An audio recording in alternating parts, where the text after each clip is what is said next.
We welcome you to the Eagles pregame show brought to you by SeatGeek. I'm Goldstein, joined by Sam Heine. Eagles, Steelers, a whole lot of crazy things happened this week involving the Philadelphia Eagles. We're going to talk about all of it. That's one way to shut down some moves today, and that's by going out Lincoln Financial Field and taking down the Pittsburgh Steelers. The Steelers have not won in Philadelphia since 1965. Will that continue today?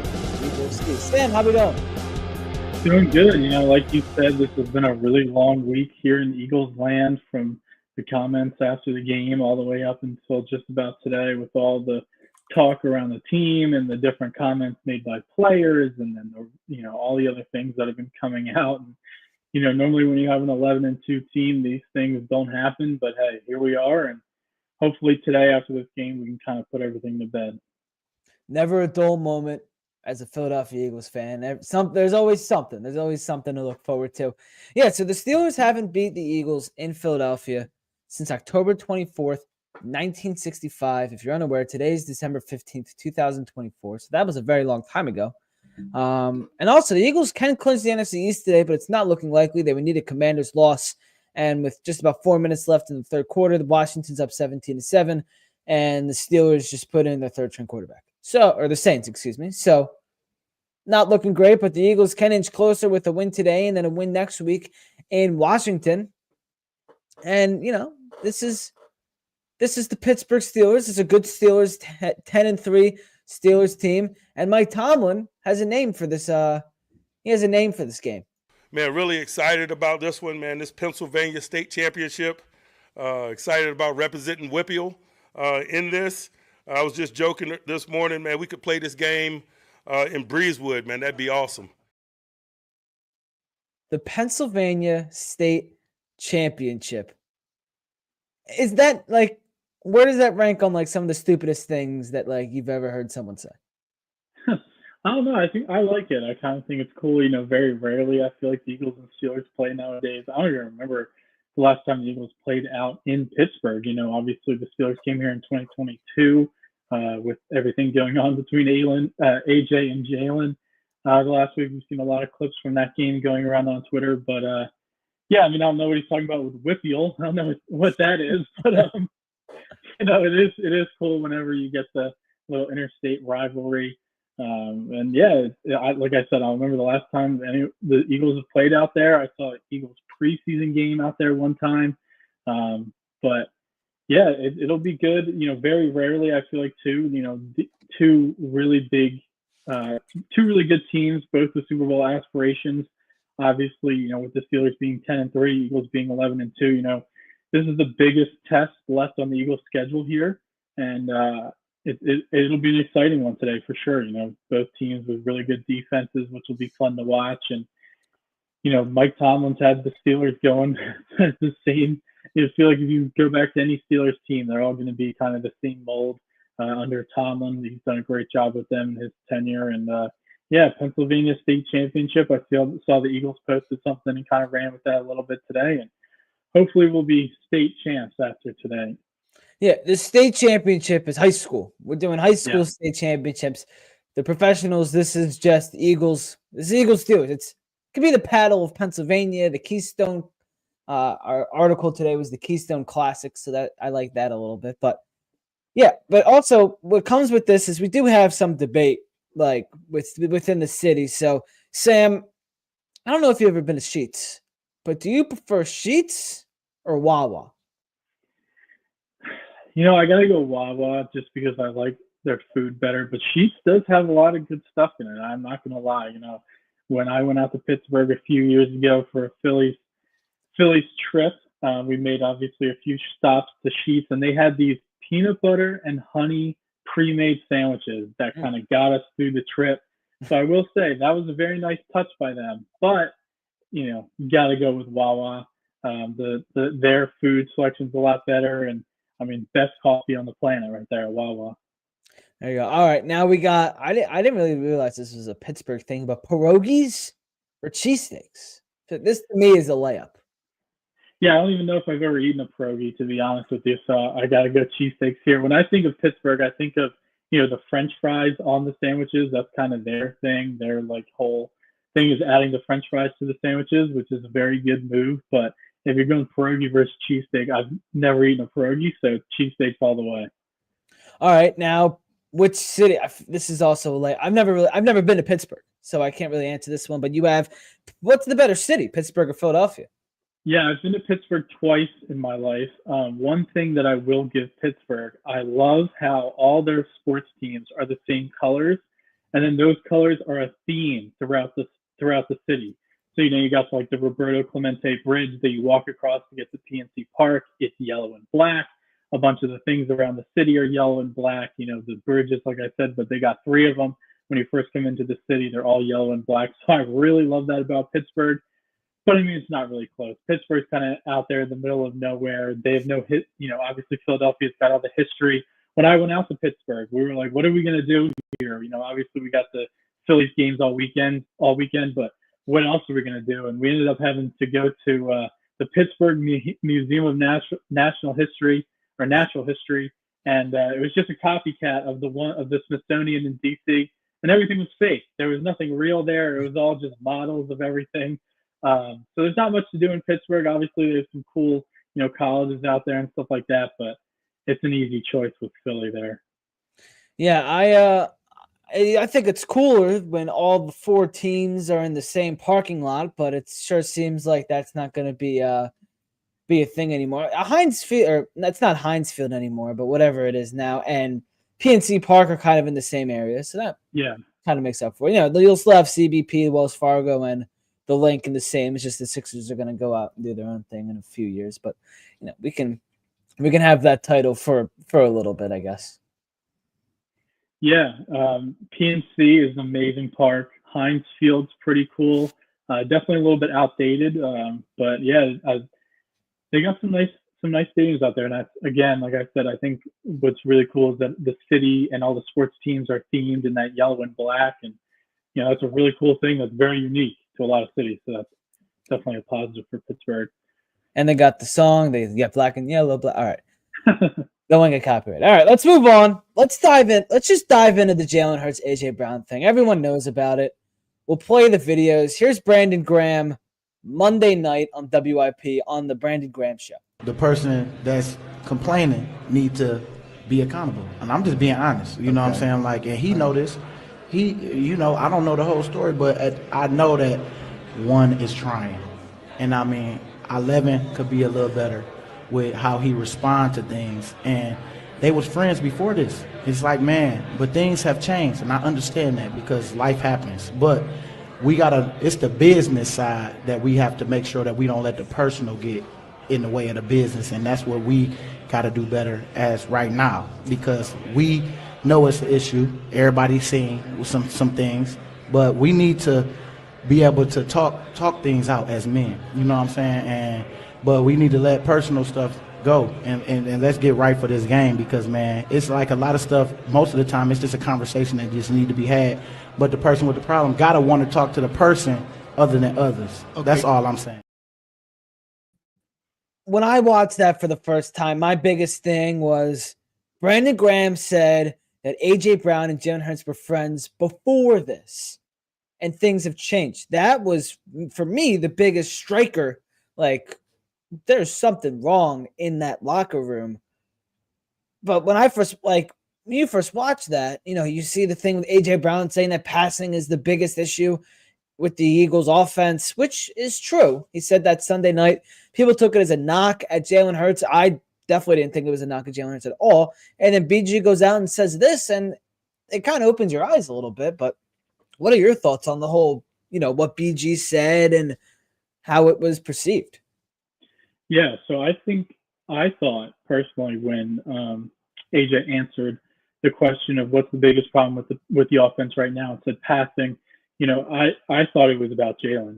Jalen has struggled a lot of the time this year, and he's the guy who's throwing the ball. There obviously is a lot of different aspects of the passing game, and of course that's what AJ came out and tried to spin his comments afterwards, when they talked on Wednesday of, there's so many things that go into the passing game, and there's blocking and all that stuff. AJ Brown wasn't talking about the offensive line when he was answering that question. in my opinion, he was talking about the quarterback. And then, and I think that shows by the way that Brandon Graham responded, because Brandon Graham came out and talked about that. And the line that stuck out to me the most is the one that you just highlighted there as well. They were friends before this, but things have changed. AJ Brown, Jalen Hurts is AJ Brown's daughter's godfather. Jalen Hurts was at AJ Brown's house the night he was drafted. We all remember the video when AJ Brown was traded to the Eagles of Jalen Hurts and him celebrating on FaceTime. And, if their relationship is fractured or if there's problems going on in their off the field relationship, obviously that stinks. Anytime there are two guys who are best friends and, their relationship starts to go down the toilet, it's obviously terrible. And, it just because they work together, it doesn't mean that they still have the same off the field relationship as they did before, which is, I think, something that's been misconstrued a little bit. Brandon Graham, in my opinion, doesn't come out and say that if it wasn't true. Obviously we got the spin zone from him and the Eagles after this, but Brandon is a captain on that team. He's somebody who's in the locker room. He's somebody who knows. And in my opinion, I think he came out and he said that on WIP on Monday night because he doesn't want what happened last year to happen this year as well. There's been rumors of AJ and Jalen's relationship being, kind of on the mend going back to last year. If you remember, AJ Brown didn't really talk to media last year when things weren't going so well and they started to collapse. AJ Brown did not travel with the team to the playoff game in Tampa last year. There was a lot of things about him and Jalen's relationship that were rumors last year and then now to this year. So it's definitely something that's been going on. And, I think a lot of people you've seen on social media have been posting photos of them praying before the game together, or there's always the video that's being posted of them celebrating in Los Angeles. And while those are obviously great signs that they still could be friends, I think if you can't take a step back and realize that Brandon Graham's not just saying this just to say it, I think there's a lot of truth to it. And I think people have to realize that. And that's not to say that they can't win football games. It's not to say that they can't fix their relationship going forward. But this is the first time that someone's actually come out and said that there are problems. And, hopefully that by Brandon Graham bringing this to light in the public eye, that these two guys can get into a room and figure it out. There's examples all across life, whether it's professional or personal, where you're best friends with somebody, things happen. We obviously don't know what's going on here, but things happen. I'm sure every one of us have friends that we used to be best friends with, and now we don't talk to anymore for one reason or another. And, obviously we all hope that that doesn't happen with AJ and Jalen, but, Brandon bringing this to light, I think he wants them to come and get it together because he knows what happened last year, which a lot of us don't. Maybe it was AJ and Jalen, maybe it was other people. But it's definitely something that I am concerned about. It's definitely something that if they don't get it figured out, even if they do win games, if this is a situation where it plays out in the playoffs where they get an early exit, one of the two of them could be gone. We've seen these things happen way too many times. I mean, even with last year with Josh Allen and Stephon Diggs, the Buffalo Bills chose Josh Allen and they sent Stephon Diggs packing. So while we all hope that it does not come to that, because AJ Brown is a fantastic football player and they're undefeated with him on the field this year. I think it's something that it's not media created. I know a lot of people want to use the media as the boogeyman here. Brandon Graham came out and said it. And while you can agree or disagree with what he said, or should he have said it, it's definitely there. And we just got to hope that they can work it out. I mean, if you want to twist Brandon Graham into being in the media, because now he's not playing football right now and he has his own radio show, he kind of is media. But I mean, yeah. So you mentioned the thing with last year. That was something I thought about. Why would Brandon Graham put this out there? Could be the reason for that. Could be he kind of is remembering the things that went on last season. AJ Brown, as you said, didn't really talk to the media, wasn't out there, and then he went on a media rampage. He called into WIP and said his displeasure with the team and in the media and everything. Like, BG could have been airing this out, so what happened last year there's no repeated history with that. And that's what my mind went to, is like, Could he did that think like initially you're like, dude, why is he saying this? He should know better. Yeah. He's in year 15. He's a veteran. He's the leader of this team. Could he be doing it so there's no repeated history from 2023? Yeah, that was my first thought as well. Was, when I first saw this and my friends were texting about it and all that kind of thing, my immediate reaction was, Brandon, what are you doing? You're a veteran on this team. You're a captain. Why are you coming on WIP and just airing out these guys' dirty laundry? But then as I started to think about it, I heard some opinions from some other players, like, former players like Ike Reese, for example. He talked a lot about this, and I thought about it more myself, and I thought, okay, he's putting this out there because he's giving them no other choice than to figure it out. If it's out in the national spotlight, because this is now a national storyline, I'm sure we're going to hear it all about on the broadcast. If you watched any of the national shows this week, they've been talking about it a ton. I think Brandon really wanted to put it out there in the spotlight because it gives these guys no other option than to work it out. It puts the national spotlight, it puts the local heat up on them to get it figured out, because he saw what happened last year, 10-1 down the tank, now 11-2, and he doesn't want a repeat of that. Obviously, nobody wants a repeat of that. So, as I've thought about it more, I definitely see where Brandon's coming from, and like you said, I agree with you. I think he really put it out there to kind of just force them to get it together, because it's been going on, for over a year now. We're at over a calendar year of this now, and maybe whatever it was is unfixable. If it's an off the field issue, if it's on the field that AJ's not happy with his role, then, I don't really know how they're going to change that this year, because they've obviously won a ton of games this way. But yeah, I mean, my first reaction, like I said, was definitely, BG, what in the belief are you doing? But now, as I've thought about it more, I definitely understand why he brought it to the light. Here's what AJ Brown said in the Eagles locker room on Wednesday when Elliott Shore Parks, good for ESP, asked him about it. AJ, obviously there's been a lot of talk, especially from Brandon Graham, about your relationship with Jalen. Yeah. Do you just want to offer any clarity on what's going on there? Yeah, BG is just being BG. He's emotional. In that case, he just misspoke. Me and Jalen are good. So it's BG. Everybody loves BG. He's speaking from the heart. He's just giving his perception on something from the outside. So He's around you guys, all the time. Could you see where there might be a misperception based off of? I think that's what everybody. I think that's what the world did. They perceived what I said about passing and felt like it was an attack on Jalen, and I think that's what he did. Me and Jalen relationship. All right, so he says that him and Jalen are fine, everything's okay. Allegedly this week it came out that Eagles had a team meeting about this. Brandon Graham spoke to the team and he apologized. Jalen and AJ dabbed each other up and everything's okay. Is everything really okay? Is this something that is really nothing of a story, but it's just getting blown out of proportion? Or is there a problem? Is this something we should keep an eye on today?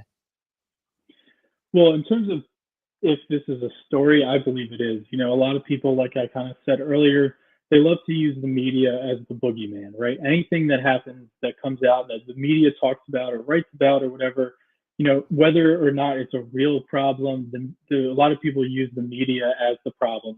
A lot of people have said that this is not a real thing, even though Brandon Graham came out and said that it is. So I think that, I don't think it's been blown out of proportion. I think in terms of today and going forward, it'll be really interesting to see how they kind of, obviously today, I think they're going to go out of their way to kind of show everybody that they're good. And if AJ catches a touchdown, him and Jalen are going to have some pre-planned celebration. There's no doubt about that. But, as the season goes on, and if AJ's not still being as involved in the offense, it could linger.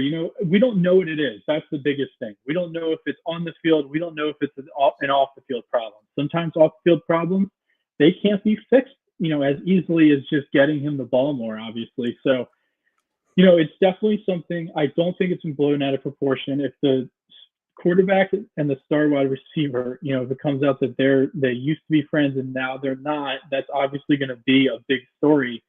But like I said earlier as well, they've won with this. if we are to assume that because there was a lot of the talk about it last year, that it's been going on for a full calendar year. Obviously, there was the collapse at the end of last season, but they've got things turned around. So, it's going to be, this sounds harsh, but if they're not the best friends off the field, as long as they're winning on the field, who really cares at that point, right? It's when it starts to creep into the on the field, then that's when it starts to become a problem. So as long as it doesn't become a problem or doesn't affect how they're winning, then it doesn't really matter. But, that's just what we're going to have to see how it goes from here. Yeah, and a big thing with that, well, A.J. Brown's the star wide receiver. Also, I really want to touch on this quickly. You mentioned quarterback, star wide receiver. How about T.O. coming out this week, reigniting him and Donovan McNabb's issues? That was a interesting storyline that kind of went under, this A.J. Brown, Jalen Hurts thing. Like, that was kind of crazy. Yeah, those guys are never they're going to be fighting until they're 85 years old. They're both going to be fighting. And, T.O.'s never going to forgive Donovan for telling him to shut the bleep up in the huddle against the Giants. And then it just all kind of went downhill from there. And those guys, they are never, it just seems like they're just going to be, they're like the old guys from the Muppets. They're going to be sitting up there just going at each other until the end of time. We're never going to be able to escape it, unfortunately. Yeah, that's going to be like everyone that watched them are going to be like, a little older, and then they're going to be going after each other and be, these two guys are still fighting at each other. It's been 80. It's that meme. It's been 85 years at like the old lady. Like it's going to be like that. But yeah, from the Titanic movie, yeah. Yes, but I mean, the passing game, it is a problem. A.J. Brown wasn't wrong when he said that it is a problem. And it seems to be getting worse and worse. Jalen Hurts only threw for 108 yards last week. A.J. Brown seems to be averaging 40 yards a game. If you're in the fantasy playoffs and you have him right now, you're kind of scared out of your minds right now. But it feels like this is the perfect chance for them to get the passing game going again. But does it need to happen today? Can they go with what they've been doing against the Steelers? But can they really, because of how good the Steelers defense is? Yeah, it's a big thing. It's by far their biggest weakness, but they've 9 went away from the passing game, So while a lot of us, including myself, don't believe that they can win a Super Bowl with how the passing game has been going this season, really, for the most part, they've been currently winning the way that they're going. So they're going to have to walk that fine line of not going away from Saquon Barkley, not going away from running the football.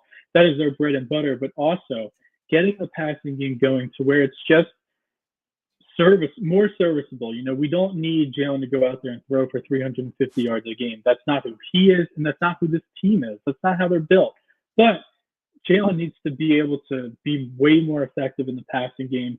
Ever since 2022, he's been on this regression, right? Last year, he started to regress, and then at the end of the season, he completely fell off.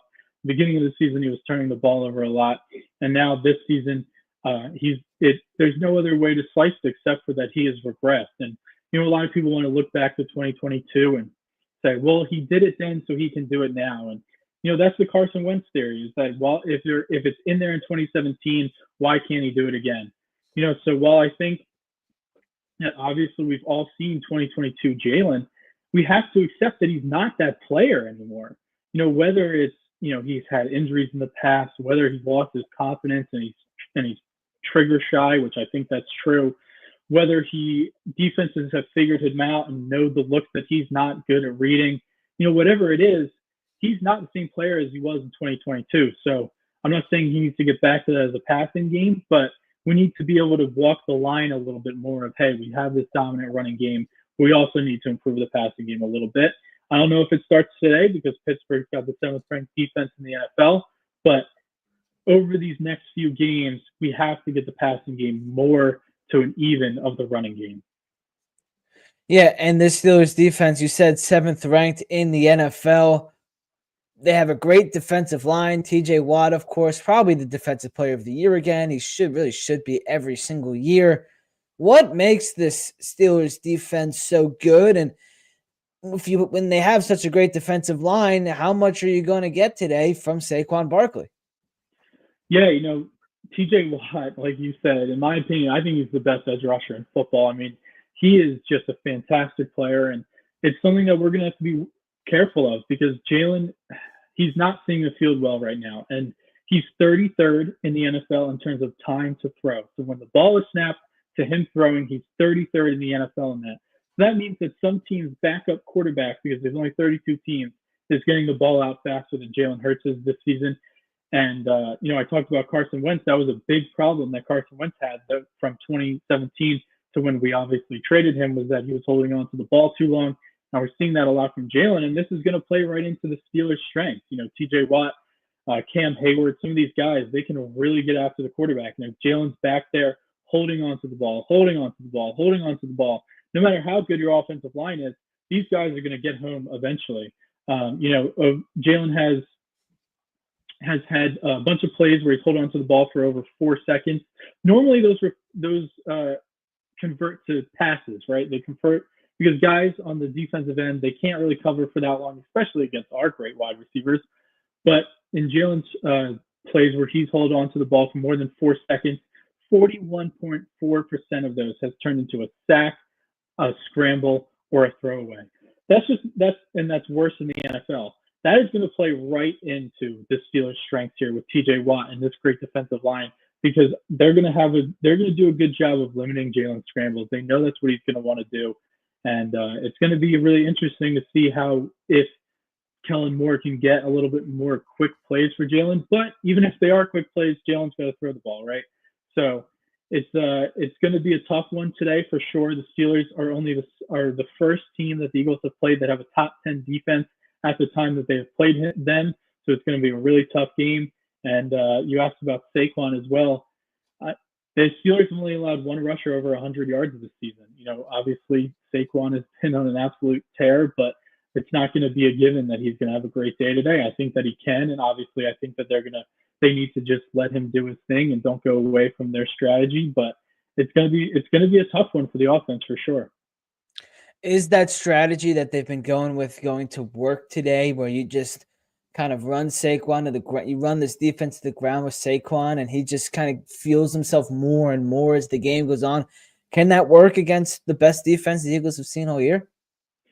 Yeah, I mean, that's their plan, and we hope it can. I think the Steelers and Mike Tomlin, they do a great job of taking away your strength. They're going to be focused on Saquon Barkley, especially with all the talk this week of how bad the Eagles' passing game has been. They're going to try to make Jalen throw the football. So I think while the Eagles should stick to their plan and try to let Saquon kind of do his thing and break down. I mean, if he's going to break down the Ravens, who had the #1 rushing defense at the time when we played them, I think he can do it to just about everybody. But I also think that the Steelers are going to do everything they can to try to force Jalen to throw the ball, especially coming off of last week where he had just 83 net passing yards. It's the Eagles' biggest weakness is the passing game, and I think Saquon can still have another 100-yard game. I think he can still have a lot of success, especially, like you said, in that fourth quarter. But the Steelers are more equipped than just about anybody to force you to pass the ball. Saquon, I think he's averaged about 120 yards the rest of the way to break Eric Dickerson's record. I don't know if we're going to get 120-something yards from him today. Yeah, I mean, his over-under for the game is 99.5, which is just insane, especially because, like I said, the Steelers have only allowed one running back to go over 100 yards on them so far this season. So while it's going to be tough for sure, especially because I think, like I just said, the Steelers are really going to try to make the Eagles beat them with Jalen's arm. But, Saquon, he breaks off some of these long runs. He wears people down in the fourth quarter. I think that, he can definitely get over that 100-yard mark. I don't know if he's going to get to that 120. But I think, just about every game now, it seems like he's a safe bet to get the over 100. It's pretty crazy.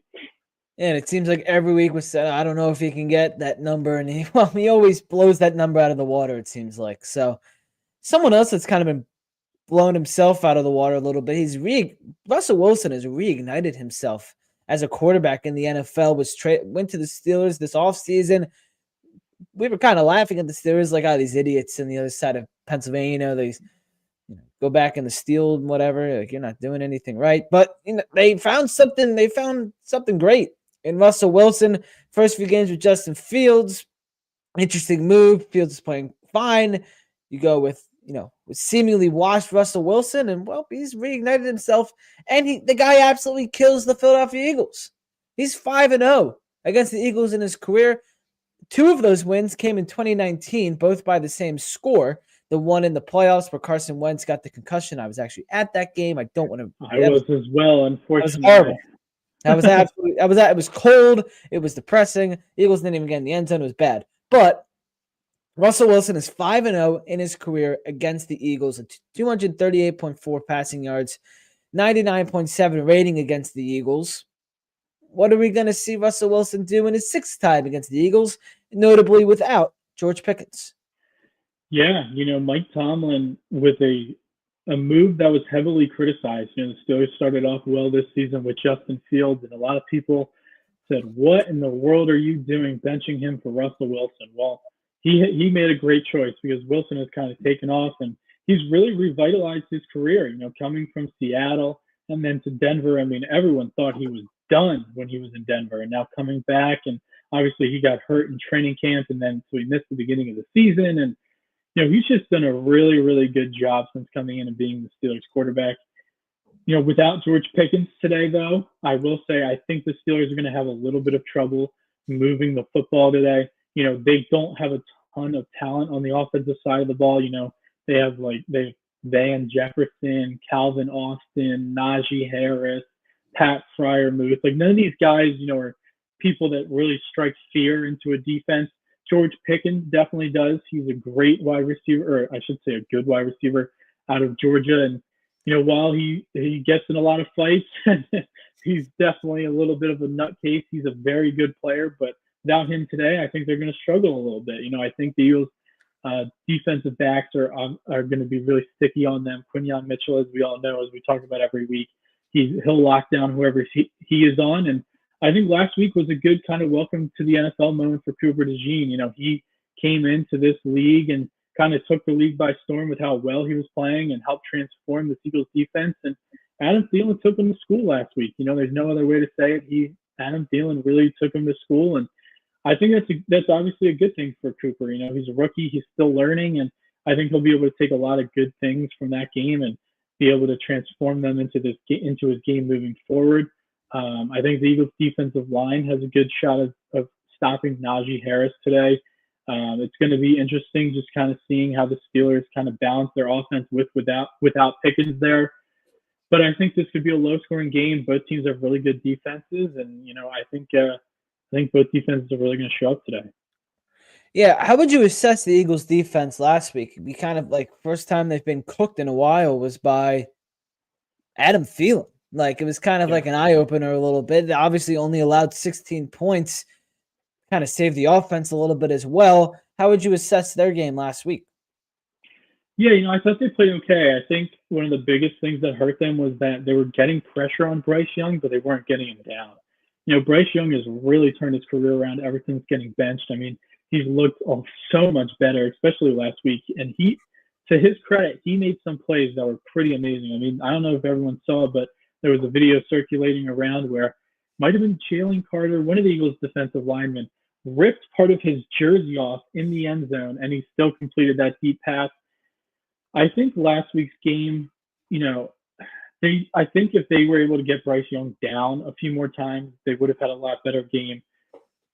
Excuse me. Obviously, Cooper DeJean didn't really play well, but at the end of the day, if Xavier Legette catches that ball, they lose, and they're definitely going to clean it up. I think last week's game was a little bit more on the offense than it was on the defense, just because so many times this year the defense has bailed out the offense in terms of the offense has had a ton of 3-and-outs. They start slow every single freaking game.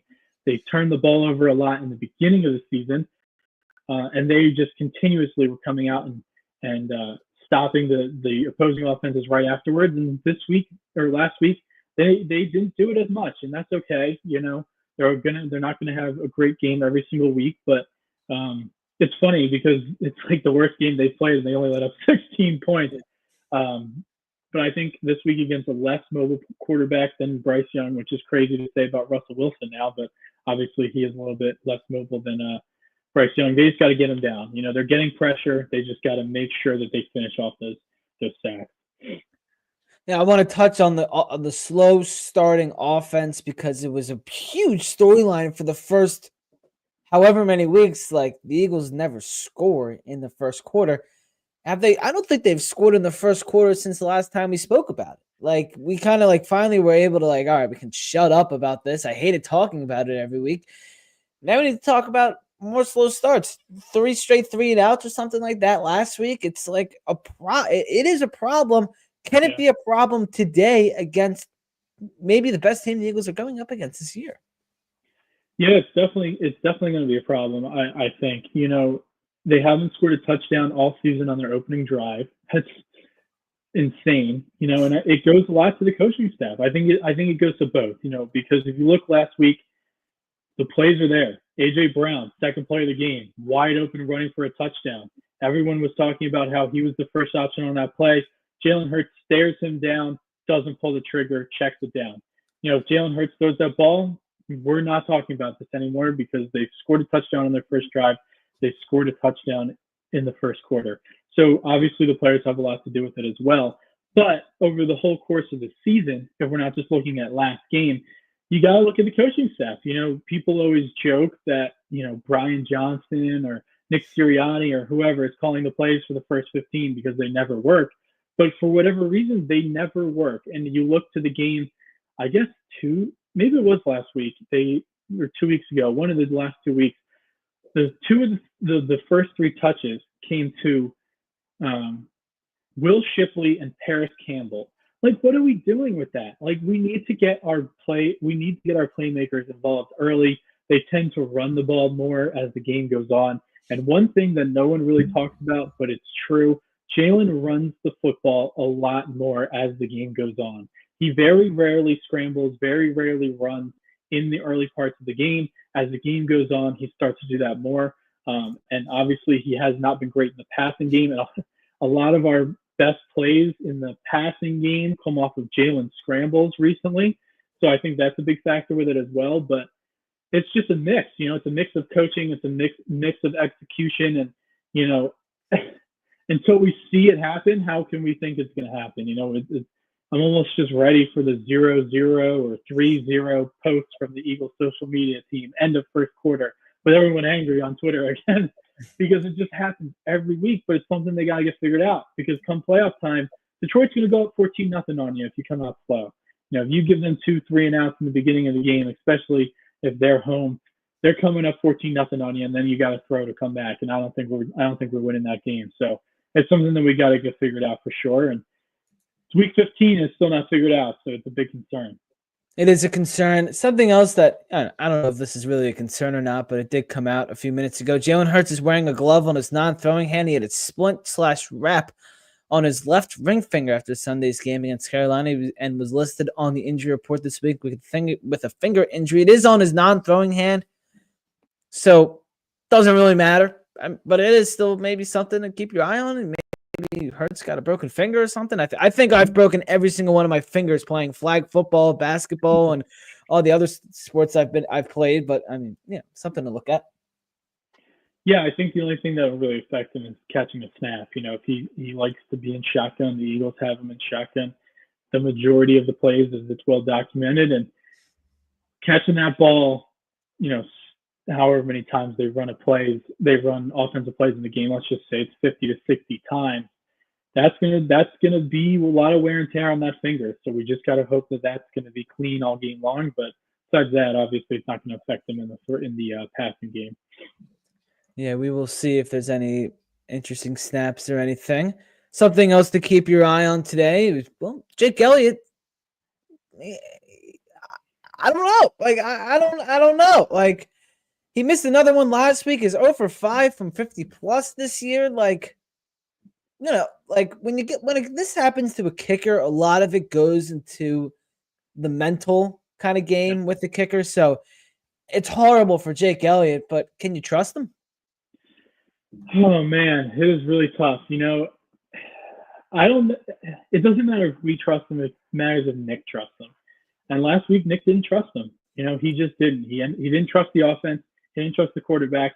And he didn't trust the kicker. and he ended up having a punt, and it almost cost them because the Panthers came all the way down the field and should have won the game if Xavier Legette didn't drop that pass. And I can't blame him. I cannot blame him. He's, like you said, he's 0 for 5 from 50 plus this year. And I agree with you. I think at this point, a lot of it's mental. I think about it with a golf swing. A lot of people can be there and they're fine 100 yards and in. They're completely fine. It's a nice and easy swing. You know what you're doing. Then they get to that first tee box and they got the big driver in their hands and they want to crush it. And they're thinking about it and they're thinking about it and they want to crush it. They want to crush it right down the middle and they're overthinking all their techniques and all that kind of stuff. And I feel like that's a lot with kicking too, and a lot of things like that is when you have to do it from a farther distance, you start thinking about it more. You start thinking about the mechanics more. You have to be perfect on your mechanics. And then if you start slicing your driver in the woods on holes 1, 2, and 3, you're stepping up to that fourth tee box for that fourth drive. And all you can think about is, I can't slice it. I can't slice it. Or you're going to, aim on the left side of the fairway to not slice it or to slice it in the middle. And, if that starts to creep into Jake's head where if he finds a trend where he's pushing him right, he's pushing him left, whatever it is, and he's trying to overcorrect, then it just becomes, a disaster. And man, it really sucks because he's been a great kicker for us so far this year. And I think last week showed that Nick doesn't trust him. And, this is going to be a big thing going into the playoffs, game on the line, big kicks. We need to have confidence, and we need our kicker to have confidence that they can make a 53-yard field goal to win us a game. It could be the difference between us winning the Super Bowl and losing the Super Bowl. We see it so many times in the playoffs. Kickers decide games so many times in the playoffs. And it's hard to trust Jake right now with the way things have been going this year. Yeah, I mean, you look back Cody Parkey in 2019 with the double doink. He missed one earlier in the game. He was having a rough season. They took the chance and, doink. So you see it a lot. The Buffalo Bills went to 4 straight Super Bowls, and the guy, wide right. The Giants have an extra Super Bowl because that guy kicked it wide right. It happens all the time. And Jake has made a ton of big kicks in his career. I'm sure that Nick, if it comes down to it, is going to send him out there for it. But he's got to get his head right before the playoffs start, because if not, it's a big problem. We'll see if the Eagles are not able to do much against the Steelers defense today, and Jake Elliott can get some reps out there and hopefully get some of his confidence back. And something else that's back, Reed Blankenship is returning after having a concussion last week, and the Eagles are fully healthy other than Britton Covey, who is out with a neck injury, but it's good to see everyone's back. Or Reed's back. Everyone but Britton, but pretty much everyone's good to go. Yeah, it's good. Obviously we have BG and Goddard who are currently out, which sucks, but for the most part, everyone's here. And it's always a big conversation come August of the training camp. The Eagles are too soft in training camp. They need to hit. They need to do this. Well, I think the proof is in the pudding with how healthy they've been the last few years. Knock on wood, it continues. How healthy they've been the last few years. And they've had 3 straight years of 9-game winning streaks. It's kind of hard to deny that what they do in training camp works. I know a lot of the old heads and, ex-players and all that don't love it because when they were back in their day, they did 2-a-days and they were hitting every day and all that stuff. But it's been proven that it works. And I think this season is just another proof that Nick's approach to training camp has worked out. And it's obviously great that we have just about our whole team healthy this week, this late into the season. You got to love the easy and the soft training camps. It always, it's always helping you out a little bit in the long run. So good for the soft training camps. That's Eagles got that going for them right now. All right, let's move it on. Let's look at our notable matchups for today. We got the big one, of course. Eagles great offensive line, Steelers great defensive line, and what else are you looking at for today? Yeah, I do have that one. Eagles offensive line versus TJ Watt and the Steelers defensive line. TJ Watt, I mentioned it earlier. I think he's the best edge player in football. He can single-handedly wreck games. We've seen him do it so many times. It's crazy because his brother JJ was, is a future NFL Hall of Famer, and now TJ is probably a future NFL Hall of Famer as well. And when he gets around the football, he's great at creating turnovers. Jalen's got to be careful about that, and other guys running with the football. And he's just an amazing player, and he can wreck games. Jalen holds on to the ball longer than anybody in the league, as I talked about earlier, so that's obviously going to be a big concern today.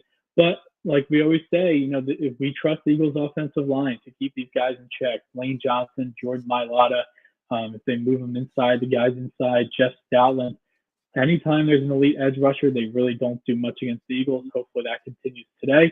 And I think if the Eagles can keep TJ Watt in check, then we'll have a pretty successful day. And then the next one's A.J. Brown versus Joey Porter Jr. Whether or not we want it to happen, I think the Eagles are going to try to get A.J.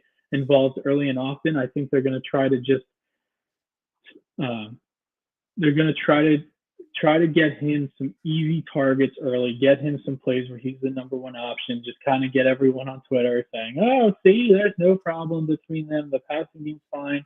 A.J. and Jalen are fine and all that good stuff. But as the game goes on, and we get into the third quarter, we get into the fourth quarter, A.J. Brown needs to continue to win his matchup against Joey Porter Jr. because I do believe that there is going to be an opportunity for Jalen and A.J. to make a play there, and they're going to have to capitalize on it. And I don't think the Eagles are going to really go away from their typical game plan of, run the ball 30 times, pass it 19. But when those opportunities are there within those 19 passes, A.J. Brown is going to have to make the most of them. Yeah, I mean, how much money are you slamming? A.J. Brown, first play, pass right to him on a quick slant in the middle of the field. How much money are you putting on that? Yeah, if you could, I would. You can bet first basket in basketball. If you could bet first completion in football, I mean, he'd have to be minus like 10,000. Even if he's triple covered, I think Jalen's going to force him the ball on the first passing play. Yeah, Jalen's going to be in shotgun. He's going to take the snap. AJ's going to be on the near camera side. He's going to run a quick slant over the middle of the field. Jalen's going to hit him, and everything's going to be fine. It's going to be perfectly fine. They're fine. Yeah. There's no problems. Everyone's fine, and there's no problems. And there's never a problem with SeatGeek. I'll tell you that. There's never a problem with SeatGeek. I always have great relations when you're buying your tickets at SeatGeek. If you use that code right there, Philly Sports Support, save $20 off your first SeatGeek purchase. All right, they are sponsoring the SeatGeek Standout Stars. My standout star is A.J. Brown because everything's fine. Who are your standout stars? Yeah, I mean, I like it. It's hard not to go A.J. Like I said, I feel like the Eagles are going to force them the ball. The Eagles always do this. They're the kings of overcorrection. When everyone's talking about Jalen never goes under center. He never does it. Why does Jalen never play under center? First play of the game, Jalen's under center. We all know first play of the game is going to go here. But, I think that the standout star for me for today's game is going to be the Eagles' defensive line. I think that they're going to have a really good game today. I don't want to say, a single person because I do think that it's going to be a mix. I think that after last week, kind of seeing what happened with not being able to get to not being able to get Bryce Young down. I think that there's been a big emphasis on that this weekend of keeping contained. We've seen Jalen Hunt make some plays in the backfield. Obviously, Josh Sweat this year. Jalen Carter is an absolute monster. Milton Williams has been really coming on this season. And I think that they're going to have a really big game. I think they're going to be in Russell Wilson's face a lot today. And Russell Wilson, while he's been playing really well, he's not the same runner that he used to be. Obviously when he first came out and when he was with Seattle, he was a great runner. He could extend plays, and while he can still do that, he's not even close to the same runner as he used to be. I think the Eagles are going to have emphasis on keeping contain on him today, and I think the defensive line is going to be the star of today's game. Yeah, Russell Wilson certainly is not the same since the last time we saw him in 2020. He's certainly a different guy, different player. He's been, this is his third different, we haven't seen him since he was in Seattle, and then he went to Denver, and now he's in Pittsburgh. So we've seen him all over. We haven't seen him in a while. So, good to see a good friend Russell Wilson again. All right, the Gamblers R Us Locks. Thank you to SeatGeek, by the way. And our Gamblers R Us Locks of the game. You can listen to the Gamblers R Us podcast wherever you find your podcast and on Philly Sports Sports YouTube. Eagles are favored in this game, -4.5. Over-under is 44.5. What are your locks of the day? Yeah, so this line's really interesting. It opened at Eagles 2.5, went all the way up to 4.5. Obviously, we have different books because we're in different states. Down here, it's Eagles at 5.5. But I'm going to go off 4.5 because that's what it's reading up there. I like the Steelers with the points today. I think the Eagles are going to win this game. I think this is going to be a really close game. I think this is going to be a big defense game for both teams. The 4.5 or 5.5, wherever you get it, I think it's, I like the 2.5 number. I think it's gone up a little bit because of George Pickens, but I think that both these defenses are going to do a good job today. So I have Steelers points, Eagles with the money line over on the game, but barely, very barely. You'll see in my final score prediction. A.J. Brown, anytime touchdown. He was wide open for 2 touchdowns last week. Neither of them went to him. I think they're going to make a concerted effort to get him the ball, get him a touchdown today. A.J. Brown over 80 yards. And an interesting one, Saquon Barkley, last touchdown. If you have a book where you can bet that, Saquon Barkley has done a great job of being the closer, being the guy in the fourth quarter who gets the knockout punch. And why not throw a little bit of money on Saquon Barkley scoring the last touchdown of the game? First basket, A.J. Brown, of course. Also, what was I going to say? I don't remember. All right. Well, that was awkward. All right, let's move on. Foco Fit Check. We were joined by David Bergner last week. I think he's rocking his Brandon Graham jersey today, which is fitting because Tom Brady is back in Philadelphia today with Fox. First time he's calling a game at the Link booth, so that won't be exciting because I don't like listening to him. But Sam, what are you rocking today? Yeah, so my jersey today has a little bit of theme to it for the weekend. So there was a Jason Kelce lookalike contest in Philadelphia last weekend. I'm throwing my hat in the ring, even though I look nothing like Jason Kelce, but I got the Kelly Green Jason Kelce jersey on today. That's pretty funny that they had the Kelce lookalike competition. Some of the guys looked a lot like him. I don't have a beard or anything. I wish I could grow a beard, but unfortunately I can't. And I look nothing like him. But hey, with the jersey on, I guess I'm throwing my hat in the ring for the lookalike contest here. Yeah, you can participate. I'm wearing my black Jalen Hurts jersey as a protest. The Eagles should be wearing their black uniforms today. Oh my God! This is the perfect day to wear the black jerseys. 425 game against Pittsburgh, big game, and they're wearing green. So it looks like against the Giants, Week 18. They always wear them against the Giants. It looks like Week 18 against the Giants will be the black jerseys because next week against Dallas, they're wearing the Kelly Green. So 2 weeks. 2 weeks. But there's been some talk that they might be bringing out the black jerseys on the road next week for the Washington game. If Washington goes with their maroon jerseys, they've done that before when they wore them on Christmas Eve against the Dallas Cowboys. But I agree with you. It's looking like Week 18 versus the Giants. It is so weak. This is the perfect game for it. Oh man, it's so disappointing. When I saw that tweet that came out that they were wearing the green jerseys, oh my God. Like, come on. We want the black jerseys in prime time, not some throwaway game against the Giants where Kenny Pickett's going to be starting. Yeah, it's unfortunate. I as long as they're winning, I really don't care what they're wearing, but it's always nice when they're wearing something different. Like it's always nice when the Phillies wear the powder blues on Thursdays. It's always cool when the Sixers wear their white Spectrum jerseys because I think those are really nice. But it's always nice when the Eagles wear the blacks, and it looks like we are wearing them for a pointless game. So it is what it is. And also, little AJ Brown made his picture on Instagram the Joker, I think. So now he can turn into Batman on the field and wear all black. I think that would have been pretty cool too. But whatever. Thank you to Foco for sponsoring that. You can go click the link in the description. 10% off in-stock items with Foco. All right, the keys to the game. Go ahead. Oh, okay. Yeah, I was going to say before we do the prediction, we should talk about the Bills-Lions game a little bit and just kind of the implications for that. But, so keys to the game for today. Talked about it a little bit, but I think it's really important. Stick to what works.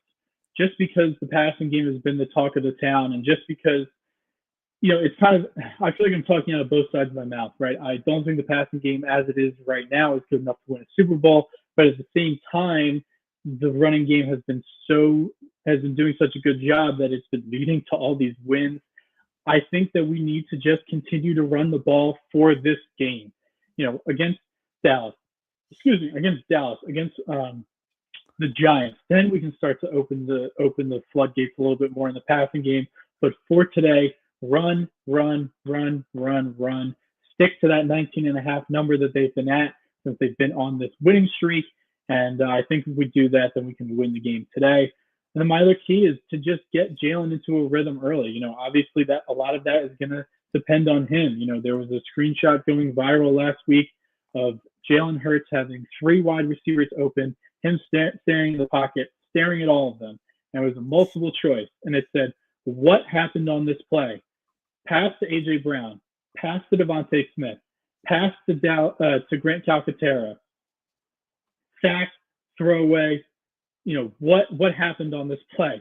And it was a scramble throwaway. A lot of it is going to be on Jalen. I think the big reason on why he's been trigger shy is because of the beginning of the season and last year he led the NFL in turnovers. So he's a little bit scared to turn the ball over, which is fine. He's been doing a great job of not turning the ball over.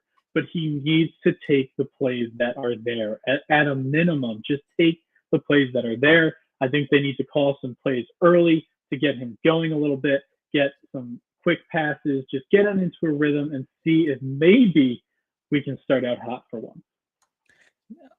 News around the NFL, Patrick Mahomes just left the game limping off the field in Cleveland. Here's the play.